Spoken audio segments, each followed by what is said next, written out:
Okay, we are live with This Week in Web Series. We have Chris Greenaway of Venus Spa fame, as well as a lot of other things he'll tell us about shortly. But Chris has been watching the Channel Awesome controversy. And now I've been out of the Web Series world for a long time. Can you sort of get us up to speed on actually what's going on? Okay, I'll give you a genesis of everything, that just to let people know exactly what Channel Awesome is, or at least was, because it may not survive this broadcast the way things are going. Channel Awesome is the current incarnation of that guy with the glasses. That guy with the glasses is the multi-channel network established by the Nostalgia Critic, aka Doug Walker. Various shows also appear on Channel Awesome, or did at one point. Names like The Nostalgia Chick, The Cinema Snob, Linkara, The Spoonie Experiment, and what have you. Now, at one point, they had as many as 40, 50 people creating content for this site, which has now been in existence for 10 years. Now, there have been several chinks in the armor over time in there, but at one point they were, what I would argue, were the most successful multi-channel network in the entire web space. Oh, wow.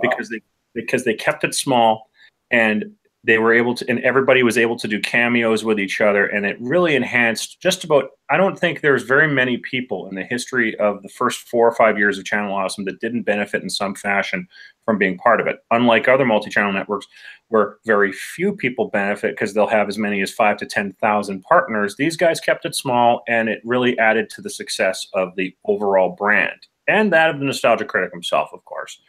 Now, in the last 5 years, that's when things have really started to go sideways. A lot of it has to do with woeful mismanagement. They've reached a point where several former members in the last couple of years that have been either fired or simply resigned due to unbelievable amounts of harassment, sexual and physical harassment, physical violence in some cases, and just ridiculous behind-the-scenes BS, released a document. It's a Google Doc that is about 70 pages long, but I'm going to give you a cliff notes. The following names have posted something in there. Allison Pregler, aka Obscurus Lupa, Caitlin Saucedo, I believe is her name, Mars Girl, Holly Brown, the former administrator who was fired right after having some sort of major surgery. Like, she was in the hospital when she was fired. Holly Brown, another major, sorry, I already mentioned her.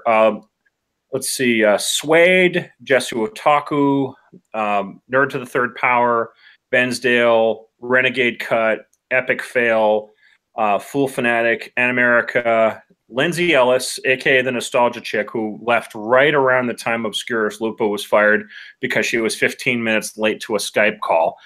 And the biggest name of all to leave, and this guy left about a week ago, or I believe, well, Monday was around the time he left, a fellow by the name of Louis Lovehog, best known as Linkara.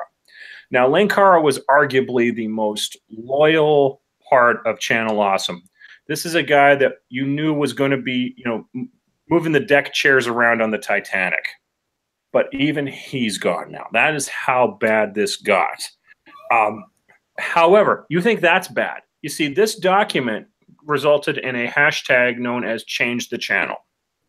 People desperately reaching out to Doug Walker and his CEO, Mike Michaud, to try to change the very toxic behind-the-scenes situation at Channel Awesome.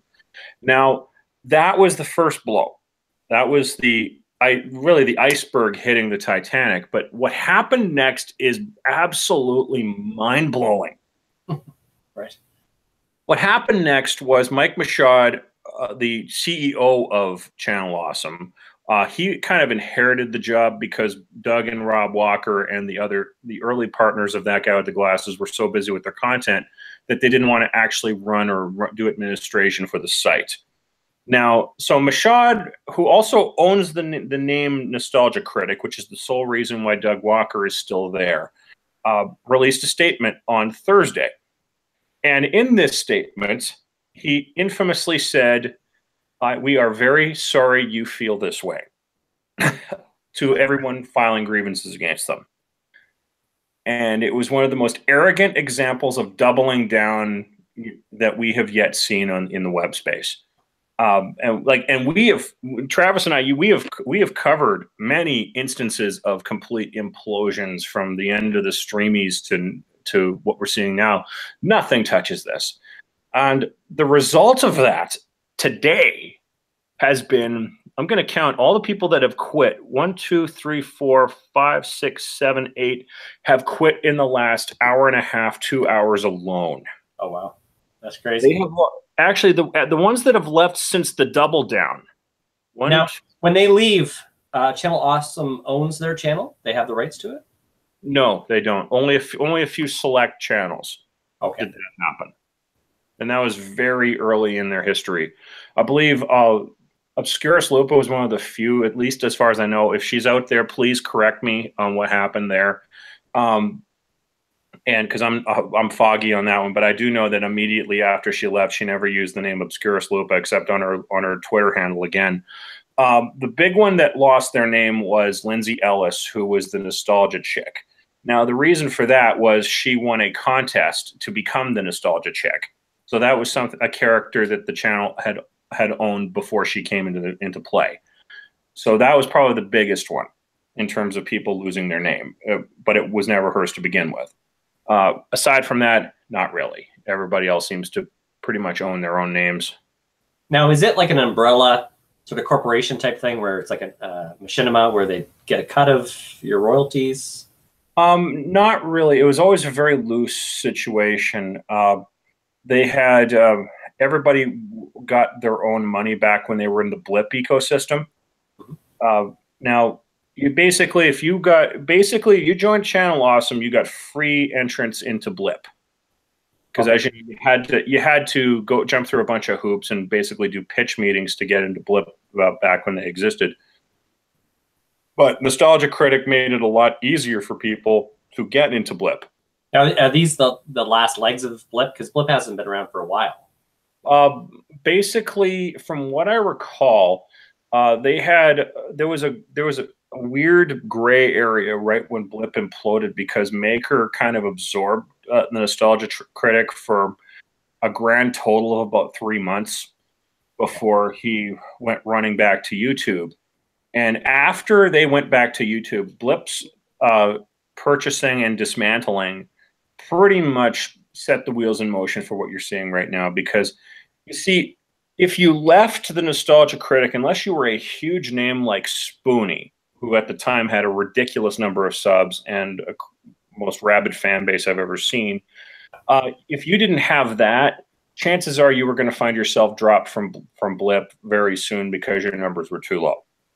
And so people stuck with Doug whether they wanted to or not because they were getting some money from Blip because they were in. Now, after that, they went to YouTube, who has since, of course, been just doubling down on copyrights, infringements, and really taking no regard for the fair use policy at all. And the result has been just utter chaos for the Nostalgia Critic because they and Channel Awesome because they never really got that in with YouTube the way the Machinimas and the Awesomeness TVs of the world were able to do, and it's just been an absolute bloodbath for them. So with YouTube, really cutting back on like swearing and copyright and that's a controversy in itself. Yeah, there's been a lot of backlash because of that. So probably Channel Awesome's revenue is going down, and then these cracks were already there. Maybe it's just burst wide open. This was the problems behind the scenes at Channel Awesome just went from being little band-aids to gaping wounds because it was happening with a big double whammy with the adpocalypse. Okay. Yeah. And lately, Doug Walker has been getting, at his own advertisers, which is what you and I have done in the past with our own content. But yeah. Doug's finally embraced it, something that they used to fire for once upon a time, by the way, and which I'm fine with. I don't think they should have fired anyone for it. But Doug's finally embraced it. That seems to be how they're making money now.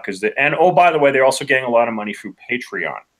Oh yeah, yeah, okay. So they got some like loyal fans giving them money, which might stop now after this big to-do. Well, it's actually stopped so much sooner than that. It happened because of what happened a couple of years ago. Here's another aspect. It's in the document, by the way, and that was when they raised $90,000 through Indiegogo for new shows. Now, in the past, they have had GoFundMes that have stayed in various incarnations over the years.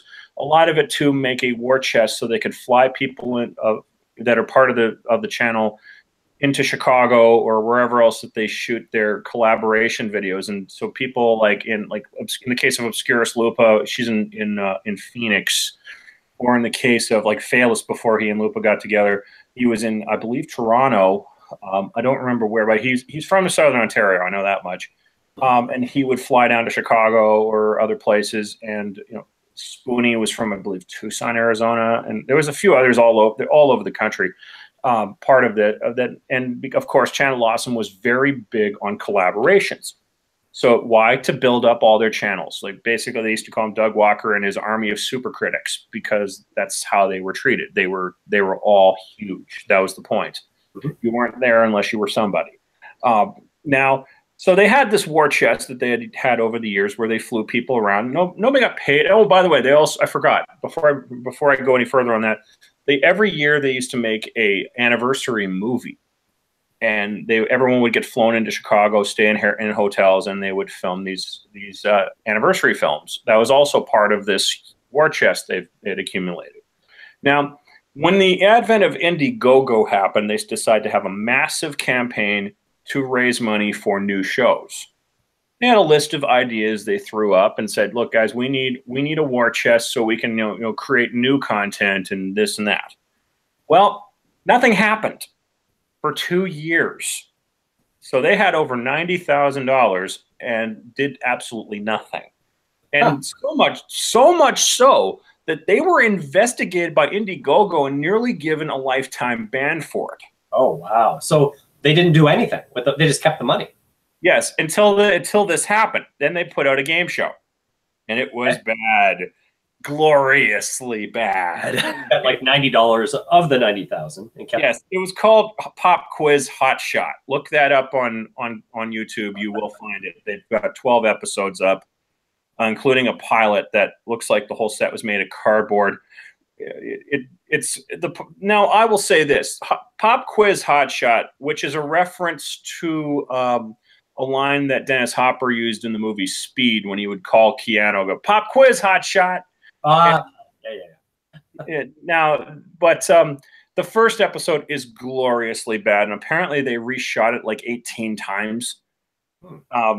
Now, as it progressed, the remaining 12 of the 40 episodes they promised, they stopped at 12, do get progressively better, mainly because they changed the host. Doug himself hosted, and he brought a lot more energy to it, and it became, actually funny.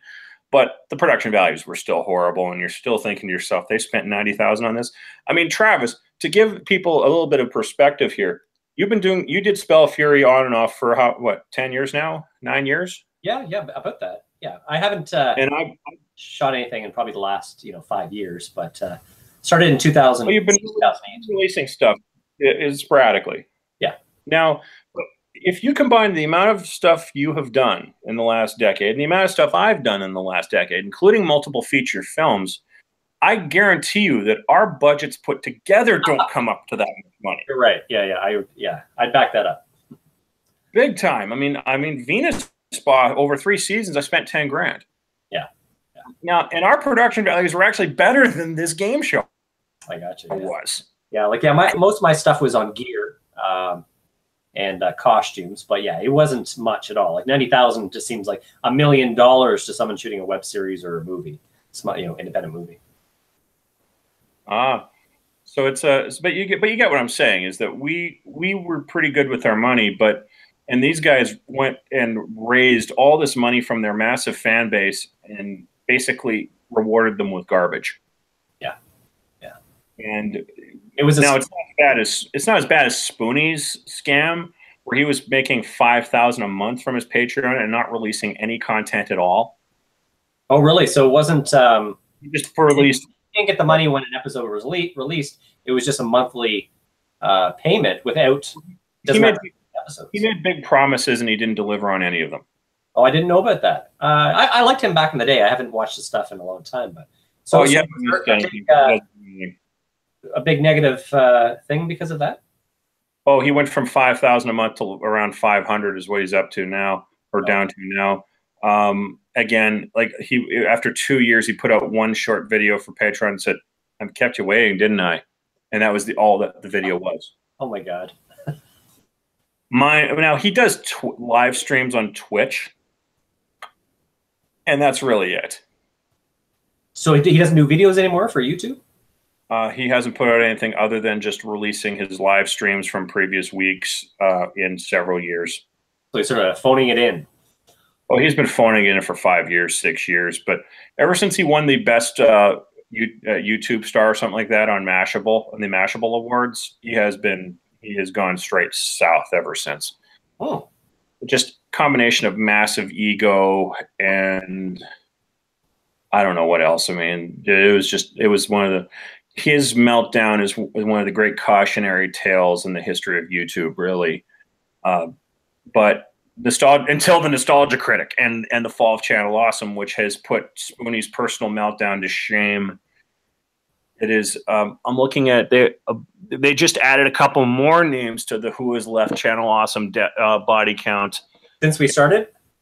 Sorry, since we started, they've dropped more. Two more names have been added since we started. Oh wow! Breaking news. This is absolutely ridiculous. The most recent one is Sursum Ursa. I've never heard of this person, but apparently they just left. I'm following Soft Lavender's live stream because she is actually showing a press conference or panel that Angry Joe is hosting right now. And but she has been doing a live stream of all the news of the implosion of Channel Awesome because let's see, since she started her live stream 9 hours ago, we've got 1, 2, 3, 4, 5, 6, 7 people have now left the channel since the start of this broadcast.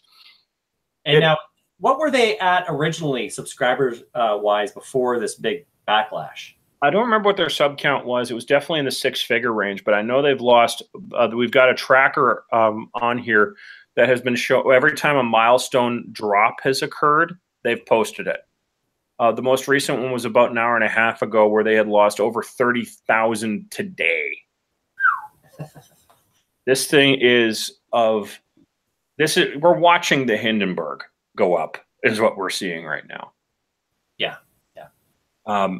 It is. I'm going to count everyone. I'm going to read off this list here of who has left Channel Awesome since Thursday. Okay. Chris Stuckman, I don't know who he is. Mike J, he's the guy who did Shameful Sequels. That was a fun show. Rap Critic. Film Brain, who's been there almost since day one.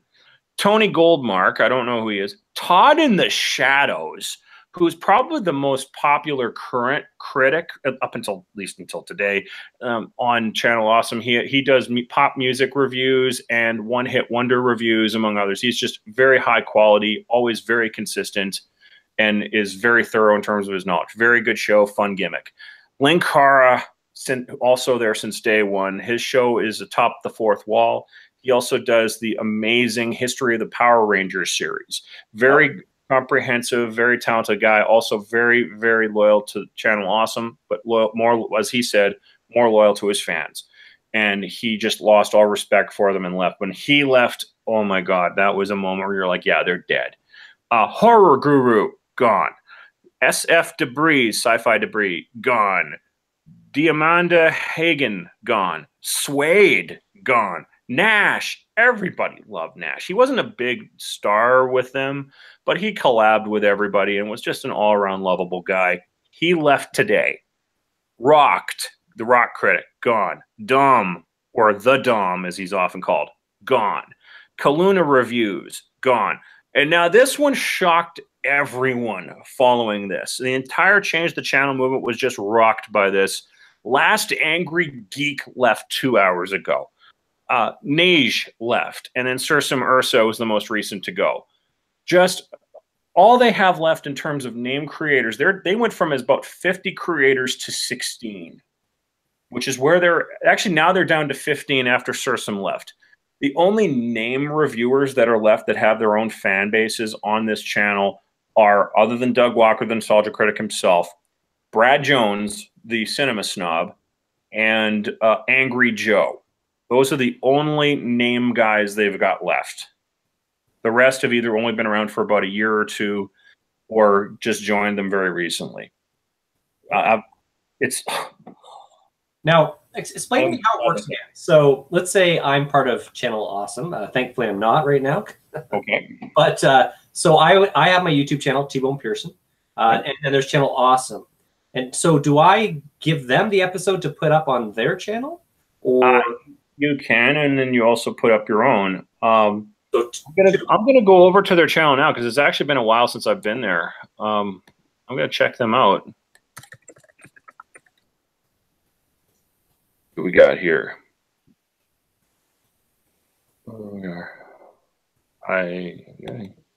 It doesn't immediately come up in the searches. How about that? Oh, okay. Yeah, I earlier I unsubscribed myself just because for fun. But yeah, it came up pretty quick. Critic. Here we go. Channel Awesome. Here we go. They're actually at 1 million subscribers, but oh my God, I just saw them. They just lost 10,000 upon one refresh.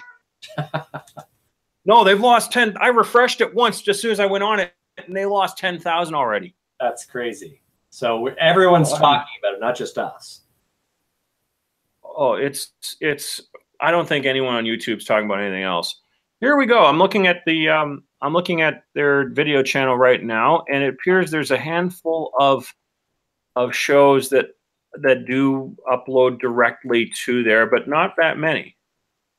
Okay, so they would put it on Channel Awesome, also put it on their own channel, and then they would add the show's episodes on their playlist. So as I'm clicking on the playlist now, and that's it. I've seen everybody's shows, various not only their shows but Doug's other spin-off shows and what have you.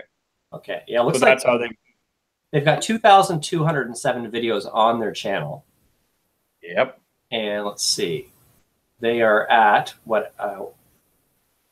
Yeah, it's 1,055,739 subscribers as of now. They just lost 2 in the last second. Is it live? Oh, that's fun. Is it live actually, or do you have to refresh? You have to refresh, but because on my end it says 741. Oh, okay. Oh my! Now it's 565. No, okay. Oh, you're there. Okay, yeah. Okay, so 1.737. This reminds me of when PewDiePie. Remember he was losing his subscribers. A lot of that was a purge because he was using bots. Right. He actually got busted a few times. Was he telling people to unsubscribe him or something, or if he didn't hit a certain amount, he's going to cancel his channel or something? But it was just a PR stunt. He comes across as just a coked out douchebag. I'm sorry, the guy comes off like someone who needs rehab. Take a look at him. He even when he talks, he's got the coke chatter going. I mean, the guy's got problems, and I always predicted he would be the next Fiasco. I didn't predict this. It is. Yeah. It's funny. Yeah, as you refresh it, it does go down. So it would be interesting if it went under 1 million today. I don't think it's a question of if, it's a question of when. I figure it's going to happen by midnight. That's my prediction. Is they'll be under 1 million subs by midnight. Yeah, this would be hard to come back from. So who do they have left? You mentioned one or two. I'm on Channel Awesome's official page, and it hasn't been. Now they have been able to. They've been erasing people within 5 minutes, but they've left a handful of them on here. I'm going to go over the remainder that I can confirm. Blockbuster Buster. That's a guy who does reviews big studio movies that suck. Brad Jones, the cinema snob, among several other shows. Brandon T, who I don't really know, Maven, Tunes these days, Angry Joe, who is probably among the remainder, probably the flagship of Channel Awesome, kind of by default now. He's the king of their video game reviewers. Bargain Boy, Battle Geek Plus, Gaming Wildlife, Guru Larry, Sean K, Yomars. Now, we don't know if Yomars is left or not. There's rumors floating right now in the lavender soft lavender chat about him. Let's see what else we got. Masco X and Sage, although Sage may or may not have left as well. That's another thing we're investigating right now. And then Music and Miscellaneous, Screen Crashers, Ask Lovecraft, and Nash. Nash is gone. That has been confirmed. So he's off that list now. And the other two are Doug Walker shows. So those aren't actually... So he's down to 1, 2, 3, 4, 5, 6, 7, 8, 9, 10, 11, 12, 13, 14 shows left. Wow. That's or at least 15, 14 contributors left. And that number may go down to 12 in the next few minutes because there's a couple of guys that may or may not have been confirmed. They're trying to find their Twitters right now just to get confirmation that they are in or they're out. Angry Joe just spent an entire panel doubling down.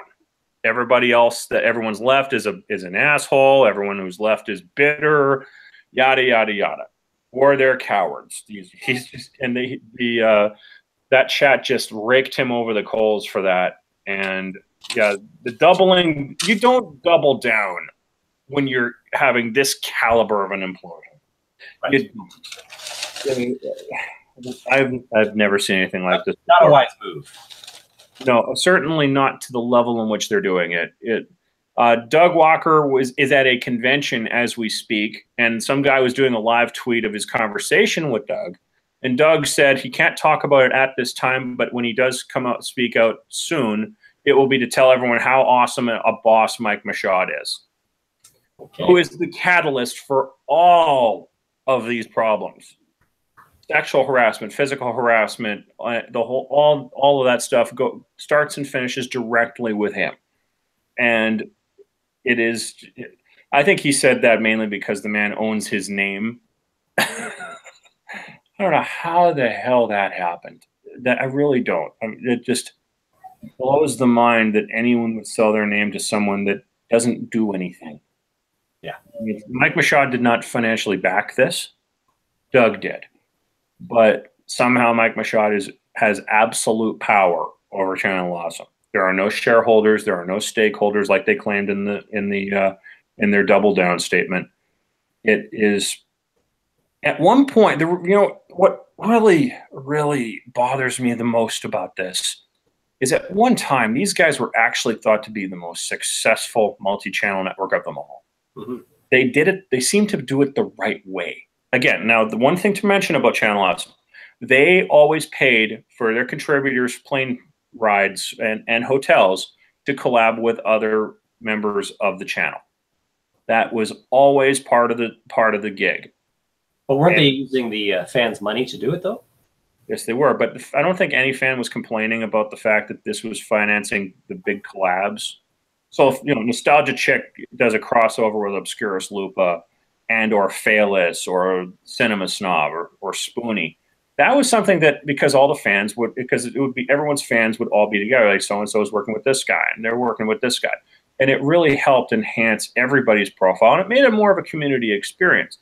And I can't think of one time where fans complained about it unless a certain contributor, Spoonie, decided to milk it. And he just milked it for all it was worth for about a year, and then he just went. That was his first meltdown. Actually, he couldn't handle the criticism about that, but no one else really got burned on that. Some fans didn't like certain creators, so they'd kind of grumble a little bit if they saw them in one of their favorite creators' videos. But that was really about as far as it went. No one was being cheated because, again, the channel was always very open about the fact that nobody was getting exploited to do these collabs. Everyone was getting their expenses paid. That was a good thing. That was good for the channel. And I think I would have loved to have seen other major multi-channel networks do this with their massive war chests, but never actually did. But these guys did. So I have to give them props for that. And that's one of the reasons why I always gave them props for being one of the better, more stand-up multi-channel networks in the space. I don't think anyone can say that about them now, though. Yeah, it seemed like they were doing the right thing. Like, imagine, you know, something like Coldcast, you know, they had all, you know, so many shows. It would be, they had to, you know, like flew us in and did some collab stuff and get that community spirit going. They might still be around now. That's a tough one, because in their case, they were trying to create another YouTube. And as we're learning now, a lot of just the concept of web series is just really isn't all that sustainable in general, unless you're on the big boys with like Netflix. But that would have been really cool. And I think that was certainly, I think creatively would have been a lot better maybe than it would have been financially. But what, you know what it would have done? I think it would have ensured that a lot more of you guys would be still around. Yeah. Yeah. I think if you're doing that, because then if you collaborate with someone today, you might work on them at least creatively tomorrow. And I think anything that keeps people talking, because that's one of the cool things about the post Channel Awesome stuff. The people that have left is a lot of them still collaborate together now. And that's going to be probably one of the remaining really positive things about Channel Awesome's legacy. Is a lot of people, relationships are still there. Yeah, from across the country, across the United States and parts of Canada. And England, actually. There's a handful of creators that have been prominent there from England. Most famously Film Brain and Mike J, the man behind Shameful Sequels. Those two guys were from Britain. But yeah, it was, I think, if you can get that out of this, then you know you're doing what some of the big time YouTubers have been doing for years, and that doesn't suck. Yes, collaboration is key when you're doing stuff. Even like you and I collab, we've done, you know, multiple This Week in Web series. We try to help each other whenever we can. Johnny Five, don't forget Johnny Five from Edmonton. He's done some stuff with me. I think he's worked. Has he worked with you yet? He was in an episode of Spell Fury. I put him in. Forgot about that. Yeah, yeah. Oh, he's great. He's great. He's outside Edmonton, I believe. What's that? He's just outside Edmonton, I believe. Oh, okay. Yep. No, great guy. And yeah, his work's getting really good. I saw his latest logo. It was fantastic. It was like a Marvel, Marvel thing. Yeah, really. He's a talented After Effects guy. That's for sure. Oh, he's excellent. If you've seen, in my case, if you saw Escape from Ridgemont High, he was the man. He was the bad guy in the helicopter trying to attack World. Okay. His tutorial for how to build a rocket launcher, that we use that directly to make those props, and we still use the rocket launchers on our what's it called, our Roku show, Midnight Owl TV. Holly will fire that rocket launcher off every so often. Yeah, so, that's a cool effect. Yeah, oh, big time, and it's a great prop, and it's so easy to do. And he taught us how to do that through his tutorial videos. And after that shout out we gave him, that he's like, "Hey, you want to collab on something?" And I'm like, "Yeah." And he wasn't initially in Escape from Ridgemont High, but we put him in there because he wanted to do it. So we threw him in there, and it made it a much better video than it might have been otherwise. And sometimes you gotta do that. What's his YouTube channel? Oh my goodness, I'm gonna look it up right now. Johnny Five. Here we go. Let's see here. I'm gonna have to. We do have 2 viewers. This will be when we're done. When I stop the broadcast, it'll Johnny Five. Here we are. Johnny Five. YouTube.com/Jonathan, JONATHAN, Holton, HOLETON. Okay, so if you are watching this, please go subscribe to him. He's a great guy. He likes to collaborate. He'll help your channel. You can help his. Just start talking to the guy. He's a creative fellow, and Chris and I both are big fans of his. Big time. He has over 1,000 subscribers. He's got lots of great videos. He does lots of really cool how-to videos. He does some animation. Does, as Travis has mentioned, some amazing After Effects. and is one of the good guys on YouTube, and he's from right up here in Canada. Right on, right on. Hey, how's our web series friend, old friend, Louis Roscoe doing? I haven't heard much from him in a dog's age. You had mentioned something happened a while ago, but I'd rather talk to him about it, and that is something about the show he was doing previously. He lost the rights to it or something. I think that was the last time that I heard anything new from him on that front. Yeah, he had like a space animation show, which was pretty damn cool. Oh yeah, great animation. And then the last I heard, no, I'm Facebook friends with him. It pops up every now and then, but I think he's pushing, is it the Arkside Homicide Mystery or something like that? So like a horror murder mystery type CGI thing. I remember that. I haven't heard anything new from that in about a year. And he ended up working with the guys from Weta, like an Oscar-winning no kidding. VFX guy was helping with that show, that space show. No kidding. Yeah, that was pretty cool. So, yeah, I'll touch base with him again. Again, I'm coming back into the web series world. I've been out probably for like 5 years, but I'm starting to feel the fire again. And I've got Passion Street, which I'm shooting at the college. Yes, soap opera. That's and a lot of fun. A Super Kids show that I'm doing as well. And then I've got one episode of Spell Fury almost done. And it'll probably maybe next month I'll have that done. Those take forever, those things. So. What have you been up to, Chris? Oh, I've been doing all sorts of things over the years. After Venus ended, I did a show called Chad's Angels, which was an all-star show of various characters from past shows, from Venus Spa and a few of my skits. I've done skits on and off ever since, but I've also done a few other shows. I did a web series called Double Agents, which was a James Bond spoof a couple of years ago. I've also been doing feature films. My first one was Witch Stalker, which came out in 2013. 2014, sorry, is when it was released. I also had a Kung Fu show called Ninjas. That one actually turned a profit. That one, I had an advertiser for that, and it did quite well for us. What was the advertiser? What's it called? What was it called? Power Seed, which is a wireless charger for cell phones, computers, and what have you. Oh, nice. It sounds like if you're on an airplane or you're on a really long road trip, that's what you can use to recharge your batteries and stuff. I haven't heard from them in a while, but at the time they were doing all the conventions, and I'm not gonna say how much we made, but I can tell you that everybody got paid, even our stunt coordinators, and I still came home with a sizable profit out of that, which was just beautiful. The only problem was the episodes took forever to make because we were choreographing kung fu fight scenes, and unfortunately, the result was it took forever to do, and we just weren't able to sustain it beyond the few episodes that we did. That sort of sounds like Spell Fury. Like we had money coming in from advertisers, but I was having trouble hitting the deadlines for when I said I could deliver it because there was just me working on it, and it's the more effects you have, the longer it takes. So, Chad's Angels also turned a profit, but that was all YouTube money. It didn't cost that much, so it didn't require that much to bring in.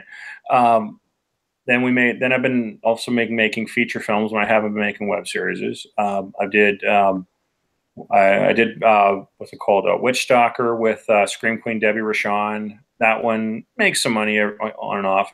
We kept the budget low for that one.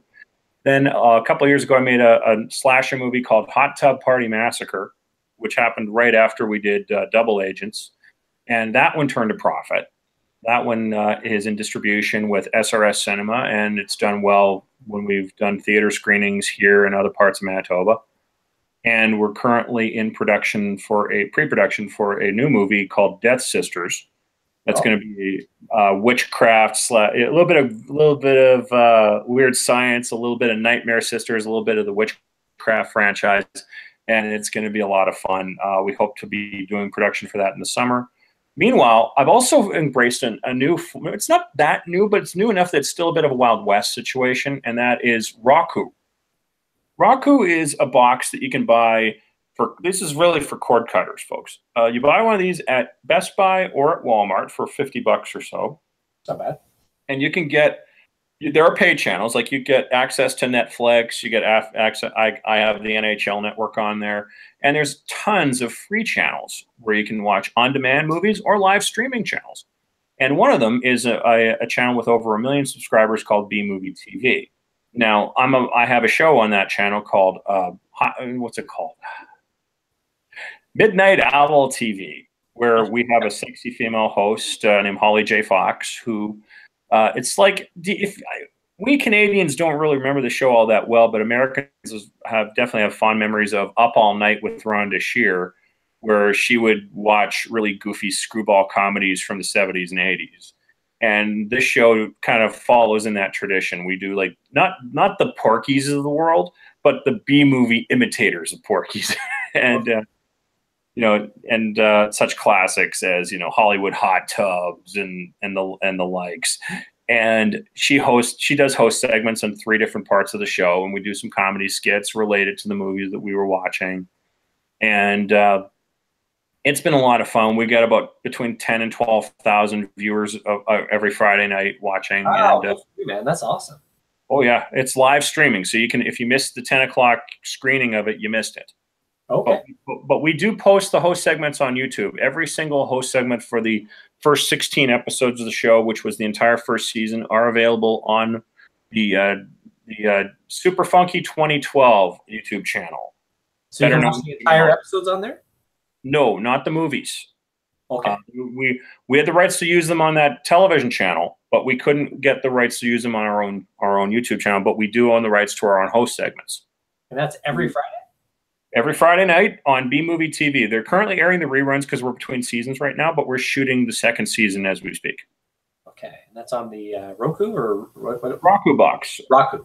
ROKU.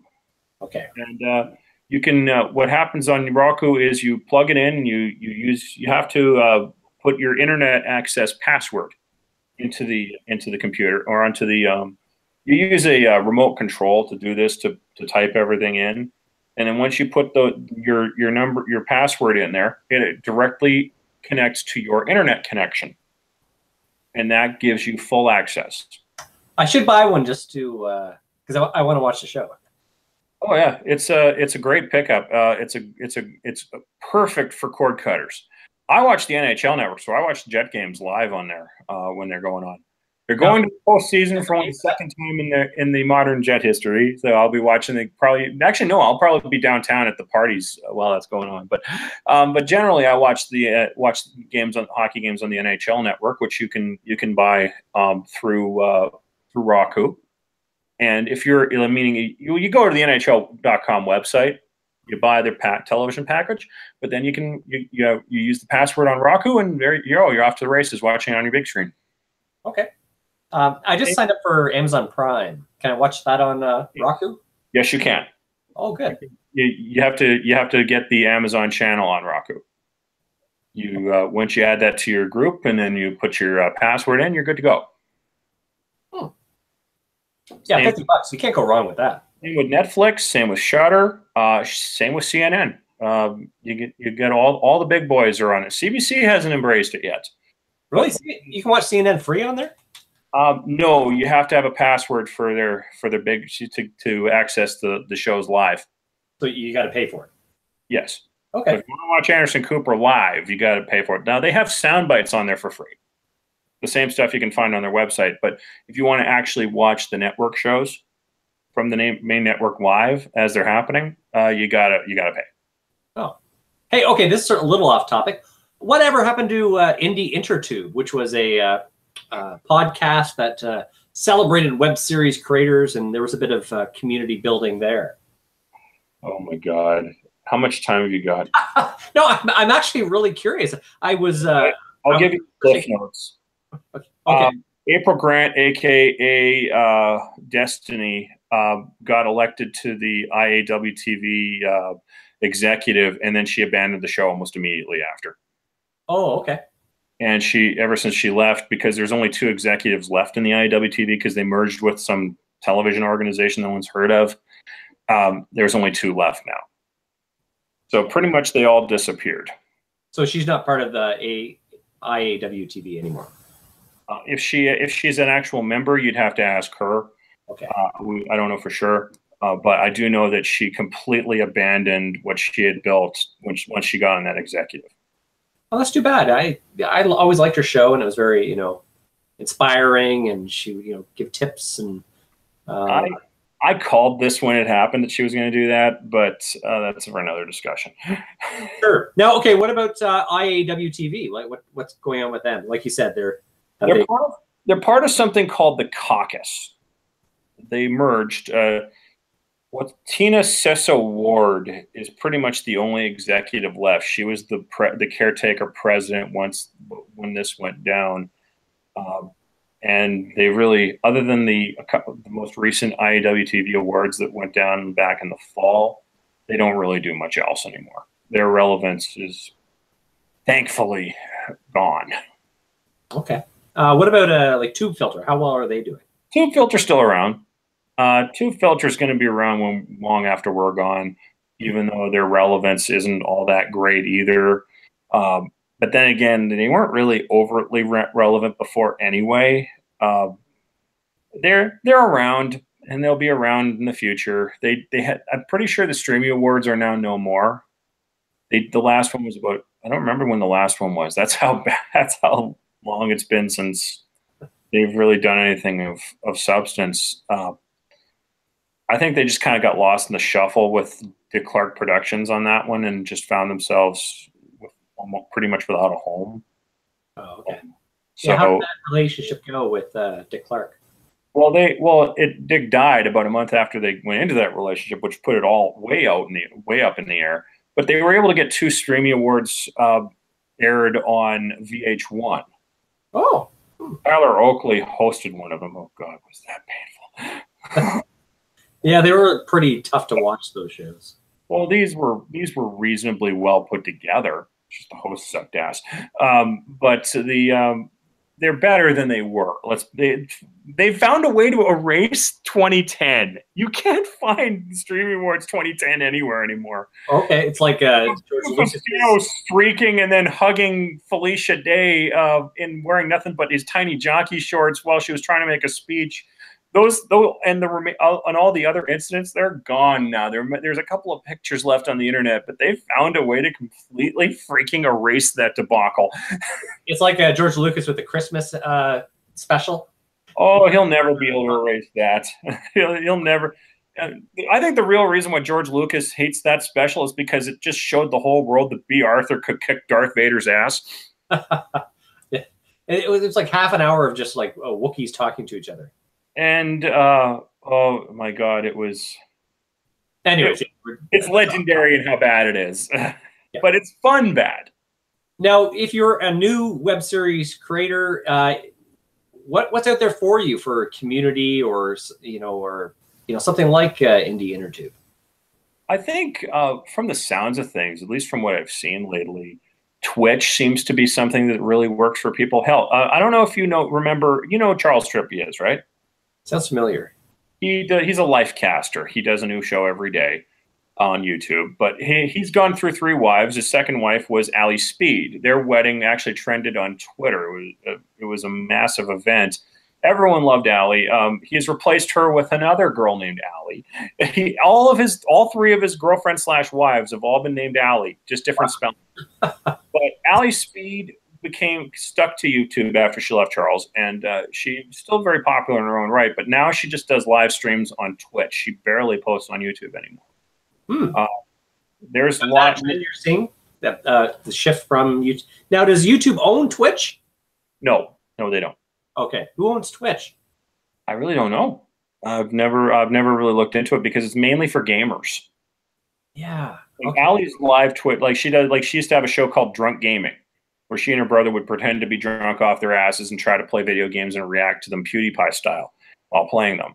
And she does drunk gaming and other forms of it on Twitch. But Spoonie does his things on Twitch. But again, these are all gamers. If you're not a gamer, Twitch is probably not for you because you have to do something that's in their format or they're not going to let you in. Okay. It's just, that's how they do it. That's their format. podcasters are pretty much the kings of the mountain right now online for indies. From what I've seen, I'm not really much of a podcaster myself. No.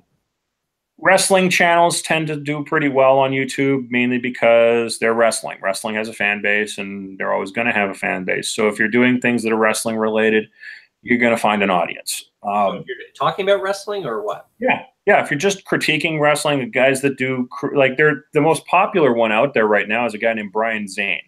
He's a former wrestler. He's a manager in the indies, but he has a show called Wrestling with Regret, which is basically the nostalgia critic of wrestling, where he basically critiques some of the worst things in pro wrestling, like some of the stupidest pay-per-views, worst angles, bad wrestling movies, that kind of thing. And he has an enormous following. He's got around 200,000 subscribers and growing. He's enormously popular. And he also does pay-per-view and Raw reviews. So after WWE Raw, he will go on for about 20 minutes talking about what happened and what his thoughts are on the matches. But he does really well with that. Now, you're into wrestling, right? Oh, yeah. I've been a big fan of his for a long time. I follow a lot of the wrestling shows that have been out there, and this guy is probably the best of them right now. I'm actually Ronda Rousey. I'm a UFC fan, mixed martial arts. I like Bellator as well.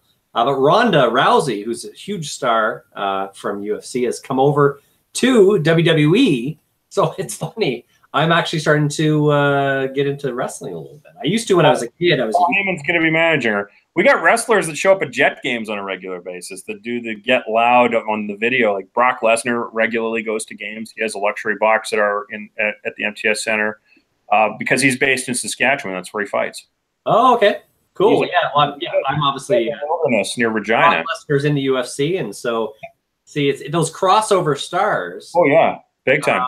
They bring people back and forth, just like YouTube collaborators, or show collaborators. The fans can jump back and forth. It helps everyone.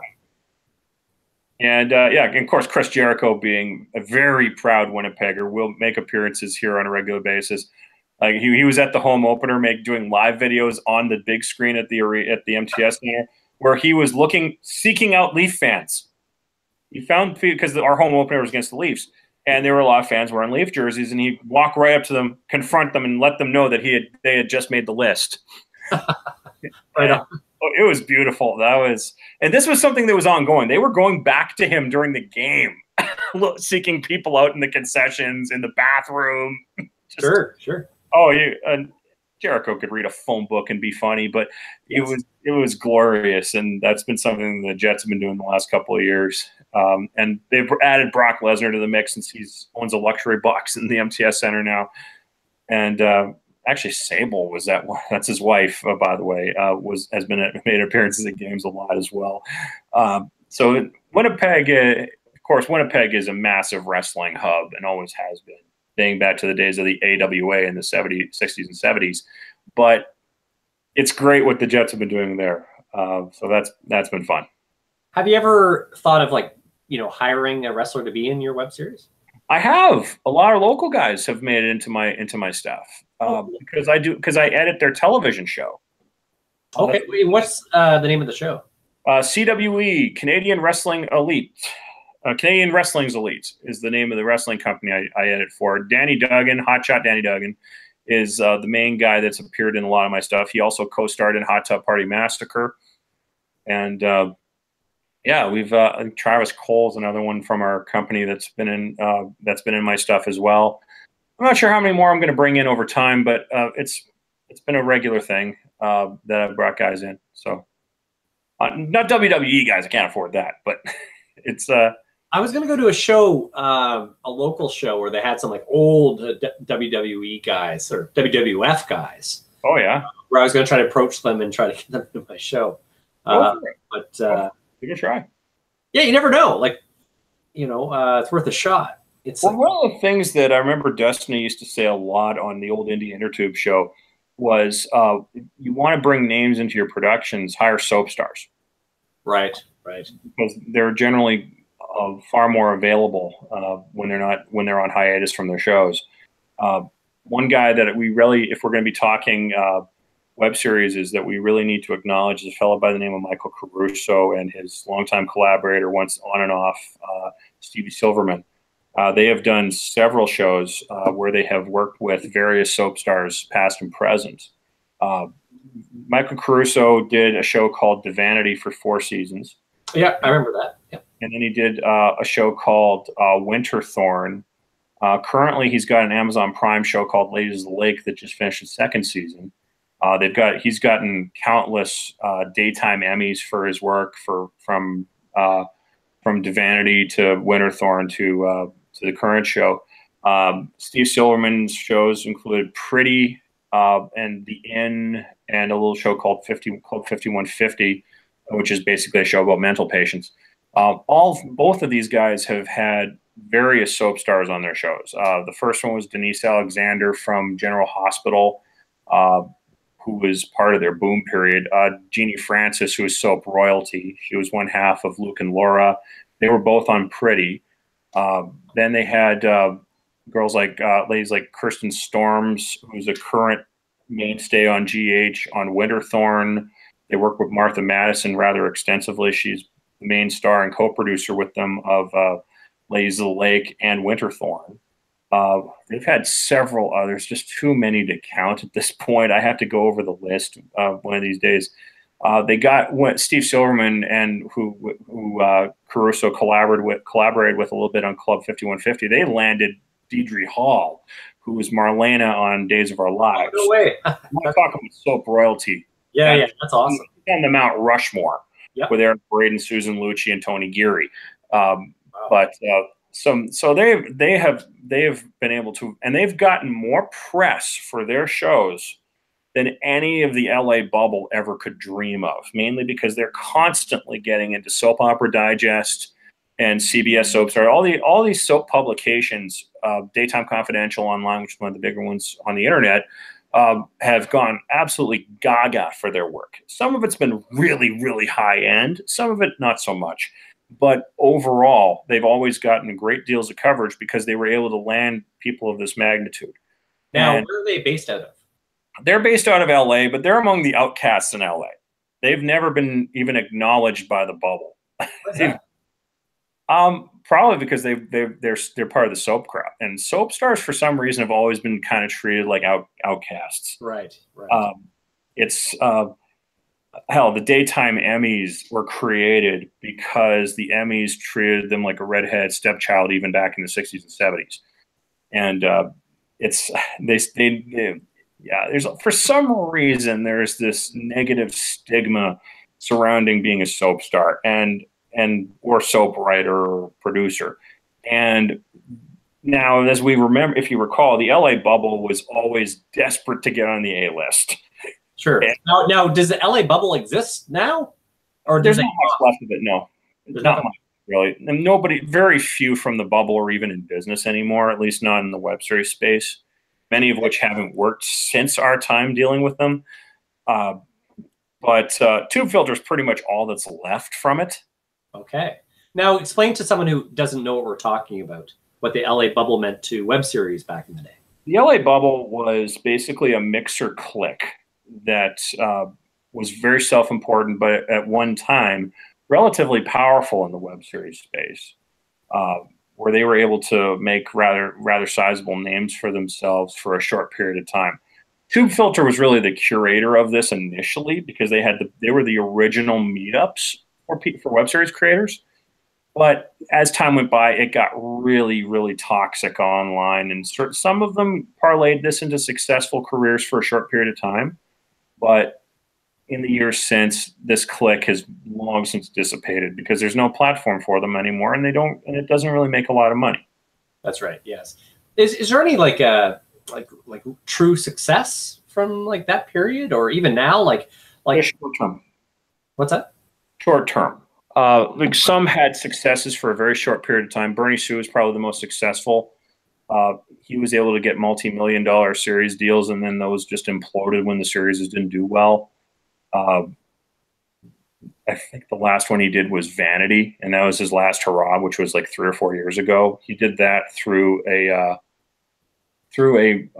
makeup tutorials web guru super channel, and he hasn't been heard from since. Jenny Powell just bounced all over the web space. She always kept getting high profile job after high profile job and then losing them within about 4 or 5 months. The worst case scenario there was when she was brought back to try to revive LG 15, Lonely Girl 15, and bombed in absolutely colossal fashion. She hasn't been seen since. But those are the success stories. Right. Felicia Day is the last one standing. She has Geek and Sundry, the multi-channel network. She does a lot of live stream for geek culture stuff. She's kind of been the refuge for people that left SourceFed when that ended. And she's kind of, again, like I said, she's the last one standing, and she built herself into a brand and has done well for herself. And that's, I don't know. All I can tell you is since the guild ended, that she's still very much around. So there's that. So I don't know how well she's doing money-wise, but obviously she's doing all right. Sure. Yeah. What are your thoughts on the whole, what's it called? The adpocalypse? Tongue-tied here. The adpocalypse, I think a lot of us saw coming. As soon as they brought in a noted social justice warrior to run YouTube, a lot of BS was going to start happening. Then they claimed to have changed the algorithms. One YouTuber you guys need to see is a guy named Razor Fist, also known as the Rageaholic. He's a big-time metalhead, and he does movie reviews and video game reviews and some political commentary for those who are on the right or libertarians. But he did a very good job of exposing YouTube's algorithm as a blacklist. Basically, if there's certain words in your tags that they don't like, they'll burn you. You won't be able to find them in searches. Your subscribers won't be able to get your videos, etc. That was really a prelude to the adpocalypse. And another problem I think with YouTube right now is the current breed of YouTubers the new crop of them have been basically social justice warriors who can't stop talking about politics or identity politics. And those are things I find that personally, now, full disclosure here, I am politically on the right, although I did vote for Jean Chrétien's Liberals back in the 90s. I do normally support the right, but I will say this. I don't get into it very often because I don't find that my politics should be what defines me. And I find people that let that define them to be quite boring, actually.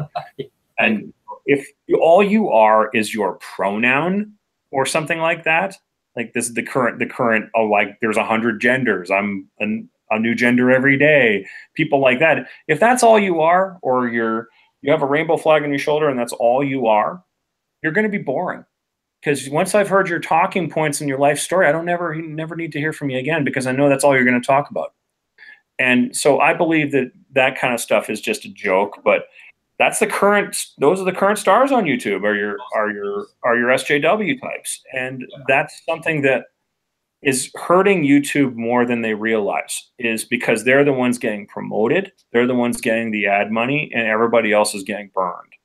And that's something that's hurting literally the entire industry right now. And YouTube's in a position where they have a monopoly. They have Google, who controls what you see and what you don't see in terms of searches, because they're the kings of the mountain there. And the same is true with YouTube. And as long as they have that caliber of a grip on entertainment in the web space, they're choking it to death. And because we can't have a viable alternative to them, because again, people have to be able to find you. Yeah. And what about Facebook? Facebook's got troubles of their own. They were selling people's identities to political organizations and to advertisers for years. So now they're facing their own implosion in the next couple of years. I think that's an extinction event waiting for an alternative. But there's really no competition, though. That's the problem. And that's again, that goes part and parcel with the Google monopoly. Yeah. And that's the thing. We have allowed so many monopolies to happen Yet everybody was butthurt about Bill Gates having so much control way back in the day. Yeah. So we might see a government crackdown for break them up, maybe. I think that's going to take a major event in this with the Supreme Court. I'm going to give you guys a bit of a history lesson here. Back in 1948 in the U.S., there was an independent theater owner who went to the Supreme Court over the major studios' monopoly of movie theaters and their ability to freeze out the little guys, and including the independents. And it was a class action suit because a number of other small independent producers that were on Welfare Row in Hollywood all got together to challenge their inability to get into theaters. Back then, there were no VHSs, there was no DVDs, there was no cable television. In fact, there was very little television at all. So nobody could get distribution for their films unless they got in through the big theater chains that were owned by the studios. Well, in a landmark case in 1948, the judges in the Supreme Court struck down the right for major studios to have a monopoly over the movie theaters nationwide. And this was the beginning of the end of the studio system in Hollywood. There's the star system and everything else. There's definitely countless articles about the studio system, so you can get a better idea of what the studio system actually entailed. But it was a gigantic monopoly over entertainment in the United States that wasn't stage acting. And from there, independent theaters start popping up all over the place, and that's suddenly guys like Roger Corman and what's his name, Russ Meyer, and guys like that started making crazy money because they were able to get their movies into theaters. And because now theaters didn't have to live by the whims of the studio, they could go by stuff that they thought would actually put people in the seats. Yeah, like trauma with like oh yeah, trauma's successes happened during the last era of the theaters having, like, I remember seeing movies like The Ice Pirates in the famous Players 6 theater multiplexes back in the 80s. I mean, the same theaters that were showing Return of the Jedi were showing The Ice Pirates and other silly movies of that type. Right. But Death Stalker, that was another one I actually saw in a theater back in the day. But now there's no chance because, again, at the end of the Reagan era and in full bloom during the Clinton era, they completely relaxed the laws when it came to these kinds of monopolies. And this is made even worse in the radio industry, where iHeartRadio pretty much owns the entire terrestrial radio industry now. And that's why you see music so stagnant now. There's not a lot of good new music because they have a very short list of things they'll let you put on terrestrial radio because they pretty much own everything. Like out here in Winnipeg, all but maybe 3 stations locally are iHeart stations. So they all have pretty much the same format. They all have pretty much the same kind of shows, and the music all sounds the same. We got 6 stations that play Lady Gaga. Enough said. I mean, there was a time when we didn't have 6 stations on FM, that other than a handful of country stations. But now it's just ridiculous, and something's got to happen, and it's going to take a major lawsuit like what happened back in the 40s in order to get us back to where things were when things were a lot more free. Okay. Wait, anything else you want to talk about before we wrap up? Well, I'm really not sure. I have to get back. Let's take a look here. I'm going to do a quick check to see if we have any new exoduses. Oh yeah. We need an update. Let's see. Angry Joe's still imploding live before our very eyes. He's trying to explain away what happened today, right now, according to the chat log here, and it's not going very well for him. I think, well, he may not, if he doesn't leave Channel Awesome, it looks like his career is leaving. Okay, all right. Yeah. So there's another blow to Channel Awesome, regardless of whether he stays or goes. He's clearly going to stay. He's been doubling down for the last hour at least, but yeah. How are the subscriber numbers? Ooh, let's take a look. Here we are. Home, and I'm going to. Why, hello. Oh my God! Here we go. They're down to 1,055,557. Okay, what were they before? It was like so they've lost what? It was in the 70s, so they've lost about 25 or 30. Okay, all right. That's in a short period of time. What, in like last half hour since we last checked? Yeah. Every subscriber counts. Oh yeah. I don't even want to know what's going on Twitter, because last time I was on Twitter, it was just a bloodbath. You're just blowing up. Now, is there a hashtag if viewers? The hashtag is change the channel. Okay, I'm going to quickly go there. We'll just get a little update, and then let's see. Okay, so change the channel. All one word, change the channel. Yeah, there it is right there. All right. I'm doing it too, so we can. Now, why is it talking about the angry video game nerd? Angry video game nerd is a. Here's the reason for that. This dates back to over a decade ago, when the Nostalgia Critic first started on YouTube. He was. Is that the same guy as Angry Nintendo Nerd or Angry Video Game Nerd? James Nintendo Nerd is his Nintendo, or sorry, his YouTube handle. But yeah, he was originally the Angry Nintendo Nerd, and then became the Angry Video Game Nerd when he wanted to do other systems. But he was the first. He started in 2004, before there was a YouTube, and Nostalgia Critic essentially stole his gig. Ah. And James has never had a single shred of animosity towards him or the irate gamer, the other guy that gets accused of stealing his act. But ultimately, it just went. The first guy who does it is an imitator, and the next guy after that does it. It's a genre. So, but happened was they used to stage parody fights at conventions. They trash talked each other for like 6 months, culminating in this brawl that marked the first anniversary of Channel Awesome. Actually, James was a contributor to them, but was not a contracted member. James Rolfe is the guy's name, who's the Angry Video Game Nerd. He runs the franchise known as Cinemassacre. He doesn't have any partners. It's just him and some of his friends. And he does various shows on there, including the AVGN and Cinemassacre and Monster Madness, which is annual. At Halloween, every day he reviews for 3 minutes a horror film of some kind. He will use various genres and subgenres.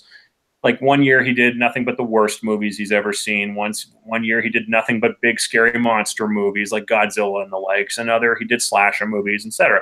That's basically Monster Madness every year. But that's part of James's mini empire that he has on his own.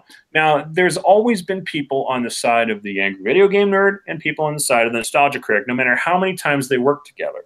There's always been fans that hate each other on both sides. So there was always been the belief that there are some people out there that think that this is vindication for the Angry Video Game Nerd, that his most famous imitator is about to bite the dust. Personally, I don't think James feels that way. I don't. If he did, they wouldn't be working together at least once a year for the last 13 years. But James has no animosity towards him, and vice versa. It always saddens me when I see fans of the two dislike each other. No, they don't dislike each other. Why can't we like them all? But yeah, I saw that headline as well. Here's one. I'm not gonna lie. I don't know how to feel about Channel Awesome's public apology. Well, excuse me for having enormous flaws that I don't work on. Oh, this is a bloodbath. If you go to the villagers have the torches. Oh, this is beyond that. This is like when the people of Romania shot their dictator. I mean, this is like when the Italians killed Mussolini. I mean, this is oh my God. I haven't seen this kind of an online implosion since ever. I mean, we can come up with precedents prior to this that are in its league, but nothing quite like this. I mean, this is I don't know whether to laugh or cry at this point, because here's the thing. No matter how much we dog them for what they may or may not have done, behind the scenes. What it does to the industry is what I'm worried about. You see, internet reviewers have been part of this space that we have, that we call the internet, for as long as streaming video has been around. Back when tech TV existed, 15 plus years ago, or when television channels like G4 first started. It's been around for that long. And this could kill that rather sizable genre. I mean, I don't want to see it die, because James Rolfe barely does the AVGN show anymore. He maybe does one episode a year now while doing other shows. So his end of that particular genre, really, that torch has been passed a long time ago. And the people holding the torch now, if they fall and the thing burns them to death, no one's picking that torch up. And that's my worry, because that's something that's viable. And that's been something that's gotten people noticed and allowed them to create new material. And if this dies, I don't know, man, that's a huge loss.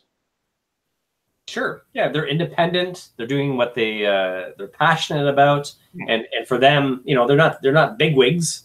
They're not. So they're you root for them. They're pushing the envelope of when it comes to what you can do with fair use. Fair use allows you to parody or review existing things. And and for those of you who are new to the web, which has really been a thing for 25 years, this is a huge lifeblood. Like things like memes come directly from stuff like this. Stuff like Red versus Blue, the granddaddy of them all, directly parodies video games. And you need people pushing this. Like, you need people pushing what you can say in the First Amendment in the United States, and you also need people pushing the fair use doctrine and pushing the ability to use it, because once that starts to fade, a lot of other freedoms will go with it. So YouTube, you're seeing them cracking down on fair use. Well, as far as they're concerned, fair use doesn't exist. Oh, okay. That's been a problem. Like, people have sued YouTube and won to get fair use pushed, and the fact to show that they've done nothing wrong. YourMovieSucks.org or just the YouTube channel Your Movie Sucks did a great piece on how they fought to allow YouTube to allow them to continue by using the fair use doctrine and its rules. And we need people pushing that document, and as long as it exists, because without it, we're giving the big boys the freedom to put the foot down and keep things like that from existing, which stifles creativity. Sure. To switch topic, Tom Konkle's film Trouble's My Business. Is that correct? He's a friend of the show. He's complaining today about piracy. Any thoughts? He's been complaining about piracy for years. And I remember when a few years ago he did this interview that's been since deleted from that site about all these fake downloads of Safety Geeks SVI, and which was the show that he did that gave him a certain level of prominence. You and I both used the same things that he used to see what was how many downloads he had. And the numbers were in the tens of millions. Like, he said it was Dark Knight levels. Like, if people had bought him, he would be a billionaire. I'm like, we were like, how high are your fake numbers? Yours are really high. And my fake numbers were huge too, like in the tens of millions. Like, Venus Spas only had like 4 million views globally. How the hell did I get 10 million illegal downloads? Right. And it's free. It was free online. So yeah. Well, I think he went to the wrong website, where they just basically whatever you type in, it's been stolen 10 million times or something. Yeah, they do that. They do that to make themselves look bigger than they are. I think those numbers are just on every single movie. I mean, Hot Tub Party Massacres had 6 million downloads supposedly. I know that's BS, because I can't imagine that many people having seen the movie, because the stars of that movie would be legitimate stars right now if that was true. Right. Yeah. They would be in Scarlett Johansson territory in terms of name recognition if that was indeed true. because that's a hell of a lot of people watching your content. Right. Yeah, I don't think that was real at all. No, I don't think he's put a lot of effort into this movie, and the trailer looks good. You know, I like to support that type of thing. It's several years old, actually. He's been pushing this movie for the better part of 6 years. My take on it is if you know, I've seen versions of this movie over time, only because there was a time when he forgot to private it. He actually had a unfinished version of this movie online on YouTube. My guess is to show to his editors. Because all the green screens were still green in this movie, in this version of it. I was like, no way, this is unfinished. There's something wrong here. But he had it on his YouTube and he didn't private it. Sorry? He didn't even put it like unlisted or anything. It was public? Yes. Oh. That was a blunder. That was a massive blunder. But I never told him about it because I haven't talked to him in years, but I didn't feel like bringing it up. But I just remember seeing them like, okay, that is not good, and just push that away. That's like Wolverine. I think a copy got out with all the green screens still left in. And yes. Now, YouTube's a good place to store your movie if you want to see other people that aren't in your area to look at it and give you some critiques or work on some effects for it. That's great, and I think that's what he was trying to do. But unfortunately, he made the mistake of leaving it online. My take on it is, I don't know, because if you can't see it, I feel like it's vaporware, because I've been hearing about it. Like, now I've seen evidence that the movie exists, of course, but I think you can buy it now. I think I saw it on YouTube. Actually, you can rent it. Oh, he has a YouTube rental for it now. Yeah, I think I saw that today. So I actually do want to see it, and I don't mind paying. I think it was like $5. That's not bad. That's not bad. Yeah, I should watch it because I want to support him. Because he's an indie guy, he's got passion, So I think maybe for next show, maybe next week or maybe a week after that, I'll have watched it and I can do a review because I do want to support Tom. He came on our show. We've been friends for a while. Although he did stand me up in LA when I was there. We were supposed to meet up and then it was a no-show. So I don't want to get into my experiences with him because I don't want to bury him that much. No, we like him. He came on our show. He's a friend. Well, yeah, okay. He was brave to come. He was legitimately spooked when he saw me wearing a black turtleneck behind a black screen where it was just my head. I was spooked. That was glorious. It was cool though. It was neat. That was a case of me not being able to find lighting. You were working with your situation. It was our first show we did that late at night. Okay. So I have just this light, which isn't very bright, and right now you're getting natural light from me, and same with you. You got the sun coming through, and we didn't have that luxury. So this is a real dim light, and so what I did was like, I don't know what to do. So I just threw a black shirt on and went behind, and then like a floating head. Oh yeah, floating head was glorious. I always wish I'd had ideas for a character for floating head, but was never. We talked about that. Yeah, it was. But he was legitimately pissed by that. Yeah, he was creeped out. Good times. Good times.